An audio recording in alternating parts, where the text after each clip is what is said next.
When it comes to role-playing games, what is a player and what is the role of the player at the table? And what is a character? What defines and makes a character?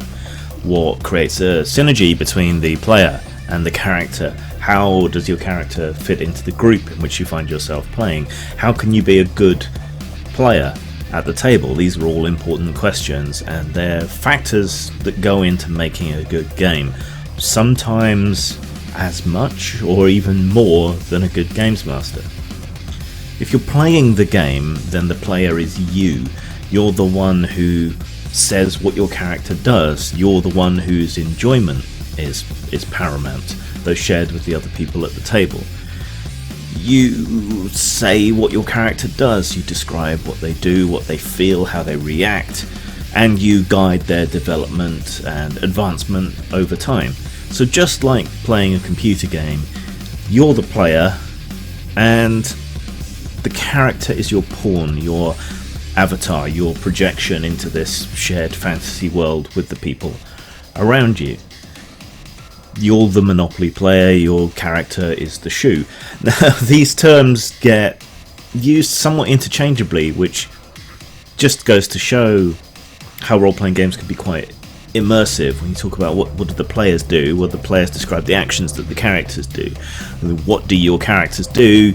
It's still you, the player, saying what happens. So you'll often find that it can get a bit vague as to who's the player and who's the character in instructions and games and so on, but it is an important distinction to be made, and studies have shown that role players are particularly adept at telling the difference between reality and fantasy, in contravention to what a lot of people think. Now, when you're making your character, you need to keep several things in mind. You need to keep in mind your own enjoyment. You should be playing something that you want to play, that you will enjoy playing, that you can throw yourselves into, and through which you can enjoy the game. You need to consider the enjoyment of the other players around the table. So are you filling a slot in the adventuring group, in the party, that no one else does? Or will you be treading on someone's toes? Or can you be a useful backup? Or can you be a race or something that no one else has done? So you need to find your slot, and you need to try and not overshadow the other players and allow them their own spots to shine. And then there's the games master's enjoyment to consider. They're presenting the world, they've told you the kind of campaign that you're going to be playing in, so you need to keep their enjoyment in mind as well. They're another player, and they're a player who's put, generally speaking, a lot more effort in than everyone else around the table, and they do it because they enjoy it, and they deserve to get that reward of that enjoyment from what you're doing. So if they have put together this meticulously realistic medieval world that they want you to play in, and you insist on playing a ninja, that may detract from their enjoyment of the game and that of the other players. So, even before you roll any dice or pick any skills for your character or anything, you have to weigh and measure all of these different factors. The party role is quite important. We can approach this in fantasy terms, but the same roles or their equivalents exist across most genres of games. So you've generally got your fighter, your wizard, your thief, and your cleric. So fighters can take a lot of damage, they can stand in the front, they are there to take the hits for other people, and are usually really good in close combat situations.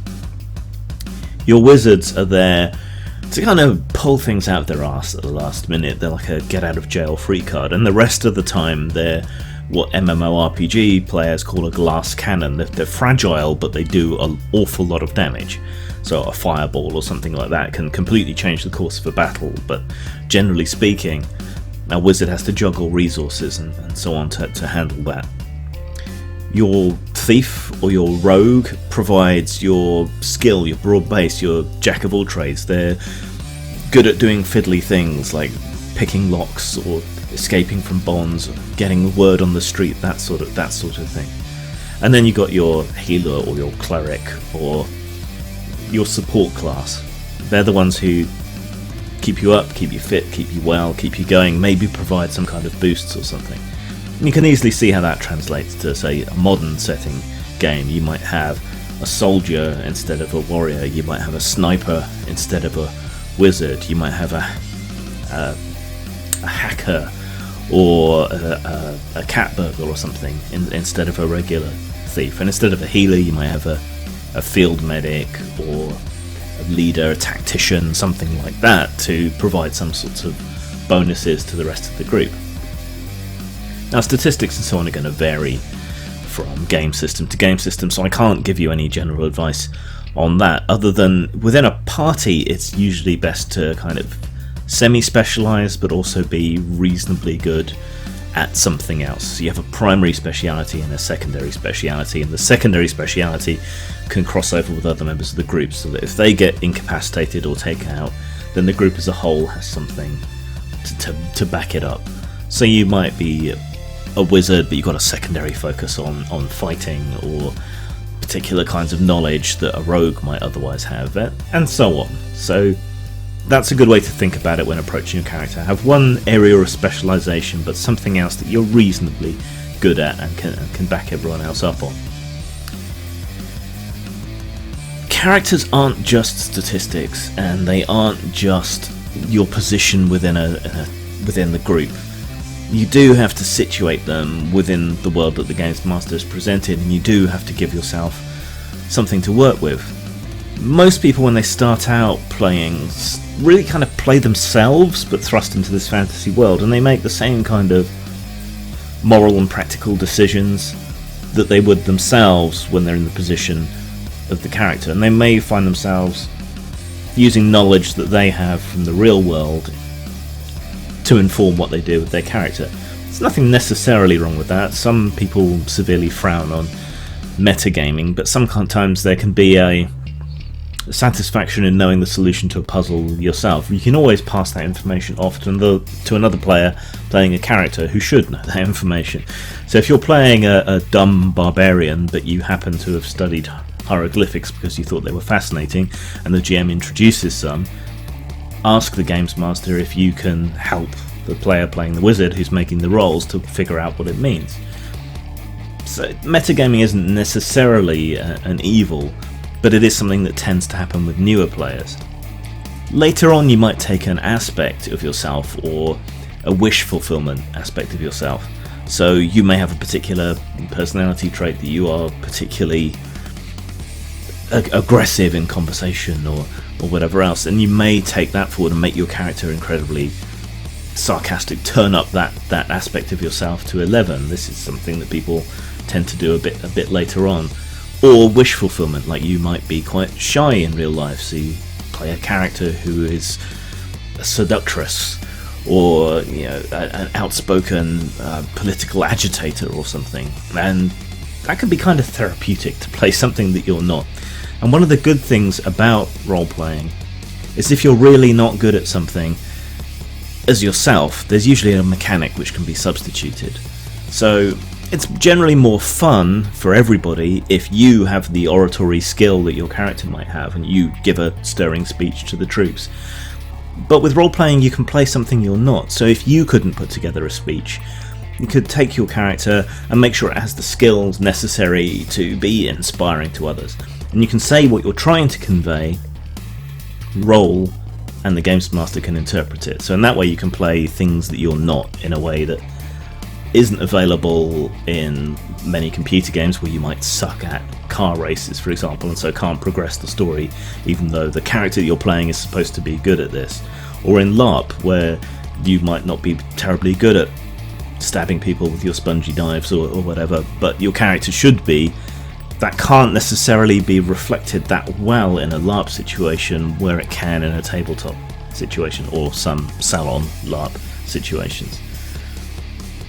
Then maybe you'll play something transgressive. This is quite adolescent in some ways. Groups playing evil parties, or slaughtering whole villages, or killing a shopkeeper just so they don't have to pay for an apple, that sort of thing.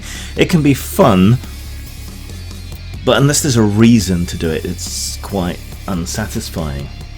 And then I guess maybe the end goal for a lot of players is to experience immersion. That's where you're making decisions and interpreting the world, not so much through your eyes, but through the eyes of your character. You are inhabiting your character within this fantasy world and making decisions based on their background and experiences rather than necessarily your own. This is what a lot, but not all people aim for, and it's not something you get from number crunching or optimizing your character or anything else. It's just moments where you get caught up, similarly to when you might be watching a horror film and you find yourself on the edge of your seat chewing your fingernails. It's that kind of moment, and that's one of the main things that I think makes role-playing unique and special in terms of games. It's one of the things that makes it uniquely appealing and better than some other forms of entertainment. There's lots of ways you can be a bad player. You can hog the spotlight. You can bully the other people around the table into doing what you want. Ideally, you have a kind of social contract at the table where everyone is involved in a bit of give and take. A leader who calls the actions will naturally emerge. Usually you're playing with friends, so a lot of this is already kind of hammered out between you and your social situation between each other, but it can still grate. You shouldn't cheat, ideally, except for the Games Master, who's allowed to cheat occasionally to help guide the story, perhaps. And there's other things you can do that are bad, like rules lawyering, arguing the toss on every single decision that the Games Master makes, or correcting them when you think that they've misinterpreted the rules. Another issue that might be run into is character over-optimization. Some of the more complex games, such as older editions of D&D, have so many different moving parts, so many different ways you can customize your character, that when these rules slot together, they're sometimes broken, such as low-level characters can do an obscene amount of damage in a single turn, and so on. There's a certain amount of joy for a certain kind of person in hacking the rules to do this kind of thing and making the most effective character possible, and that's an attitude, again, you often see in massive multiplayer online games, optimizing your gear and your skills and everything for the absolute perfect build of a character. But that's not really in the spirit of tabletop role-playing. You know, a Games Master will have designed the encounters and so on with certain things in mind, and then if you waltz up and your character might be fine by the rules but is grotesquely overpowered compared to everyone else, then you're going to spoil the game for yourself, for the other players, and for the Games Master. So when you're playing, you really should be aiming for those moments of immersion where the background you've given your character, where the stories it's previously lived through, where you can picture them in your mind and you can imagine how they would react rather than you. And you should also be looking for a character that fits into the rest of the group and enhances the experience for everybody without treading on anyone's toes. Zang. Do you like t-shirts? Yeah, boy! Do you like games? Certainly. Are you perhaps a little bit kinky? Yes, quite. Then buy one of our B&D t-shirts at Teespring. Teespring.com/stores/postmortem-studios. You want to be cool, don't you? Does the word duh mean anything to you? Taking out the tears and the heartache that I carry.